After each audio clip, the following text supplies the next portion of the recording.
Salam əziz izləyicilər, hər vaxtınız xeyir olsun. Bugünkü videomuzda sizə Riyaziyyat 2025-ci il test toplusunun birinci hissəsindən çevrə və dairə mövzusunun mərkəzi bucaq, daxilə çəkilmiş bucaq, toxunanla vətər arasındakı bucaq bölməsindən 33-cü sualı izah eləyərik. Sualımız belədir. Şəkildə gördüyünüz kimi çevrəyə toxunan var, KB toxunanı var. BA KBS bucağının tən bölənidir. AC vətəri 10 cm-dir. AB vətərinin uzunluğunu həm də bu tən böləndir, bu uzunluğunu soruşur.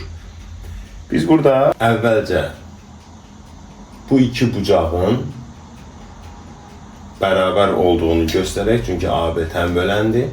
Və bu bucaqlar bərabərdirsə, demək ki, onların söykəndiyi ABS bucağının söykəndiyi AC qövsü ilə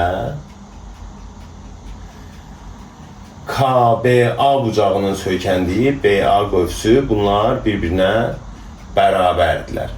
Bu qövslər əgər bərabərdirsə, bərabər qövslərə söykənən vətərlər də bərabərdir. Və həmin vətərlər də bərabər olduğu üçün AB vətəri bərabərdir AC vətərinə, bu da bərabərdir 10 cm bizim cavabımız. İzlədiyiniz üçün təşəkkür edirik. Yeni videolardan vaxtında xəbərdar olmaq üçün kanala abunə olub, bəyənməyi və suallarınız yaranarsa şərh bölməsində suallarınızı qeyd etməyi unutmayın.